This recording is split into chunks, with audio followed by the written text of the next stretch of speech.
What's going on, Jerome's Raw, Real Parking Lot Rant?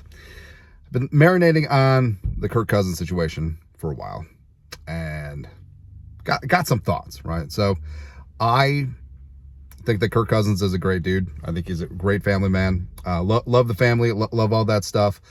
And I feel like Minnesota has really adopted Kirk Cousins. Really, I mean, maybe not initially, certainly, but as it became Kirk Cousins' team, yes, I think the Vikings fans certainly have bought into Kirko chains and the dad jokes and Cole's cash and all that stuff, right? But now we're at an impasse, and Kirk Cousins has this reputation for being a money-grubbing, garbage-time, stat-stuffing quarterback who would never win anything, right? Now, I disagree with the latter part. I think that Kirk Cousins can win a Super Bowl here with the Vikings. I think the Vikings can win a Super Bowl because of Kirk Cousins, not just with, partially because, right?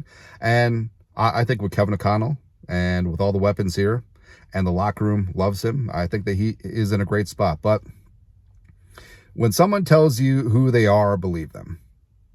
And, you know, this entire offseason, Kirk Cousins is just going to follow the money, isn't he? That's exactly what's going to happen. So I'm sure the Vikings have some cursory 1 year, $40 million deal on the table, approximately. Just take it off the table. Just be like, we're done. We're moving on. And partially just to get Kirk to stop wasting their time. I understand that the leaks probably from Kirk's agent to Florio's like, oh, well, Kirk's looking at houses and schools and all that stuff. It's to get the Vikings to up their bids. I understand. It's a classic negotiation tactic to try and get some leverage of the situation. But it's pretty clear that Kwesi has drawn a line in the sand this offseason and last offseason, and he's not crossing it, right?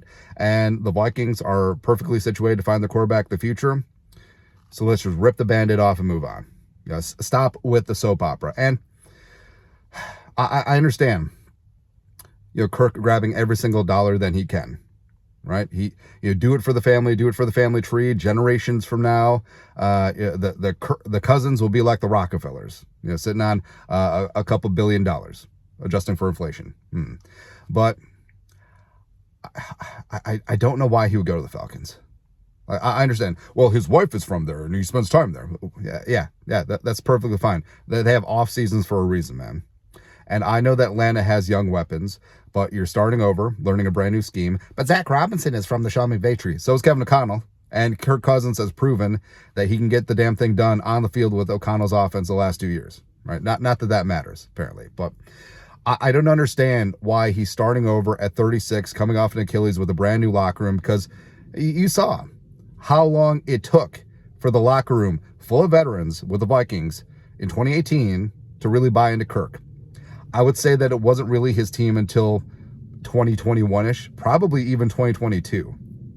And the fact that Justin friggin' Jefferson, the best wide receiver in the game, has gone to bat several times for Kirko, saying that he wants him back and blah, blah, blah, blah, blah, blah. Now, obviously, JJ is a pragmatist, and he knows that Kirk's not going to play for another 10 years, so he's going to have to find another quarterback. But the fact that the number one receiver in the league gives you his stamp of approval, and by the way, JJ knows great quarterback play. He played in college with Joe frickin' Burrow, right?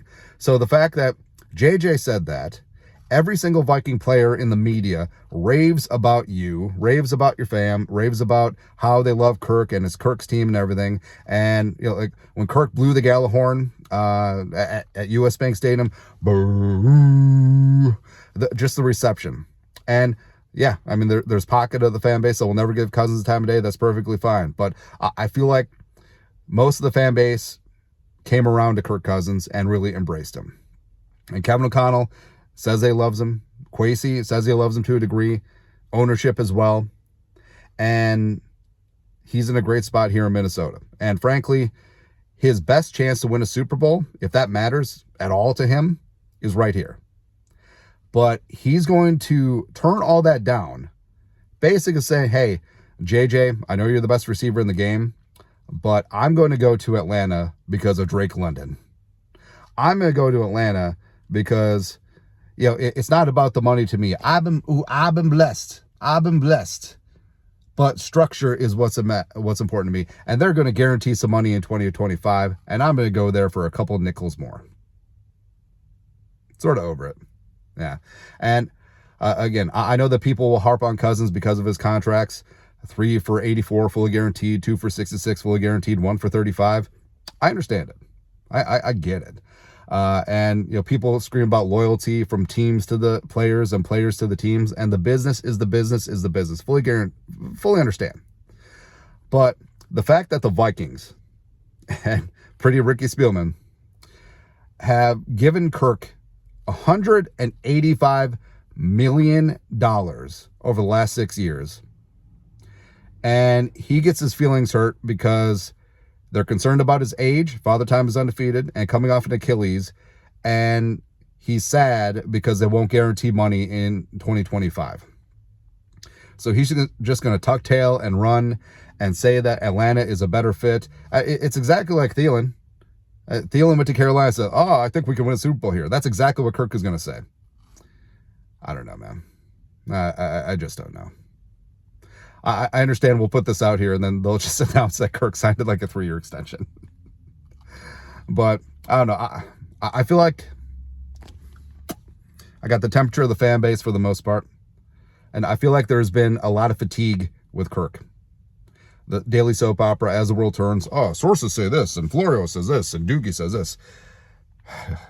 The Vikings just pull their offer. Hey, we're moving on.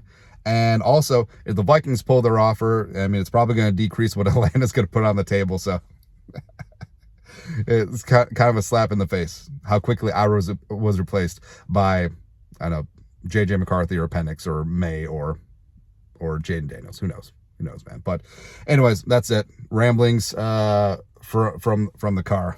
Parking lot ramblings. You guys are the best. You know what to do. Skull, no production value.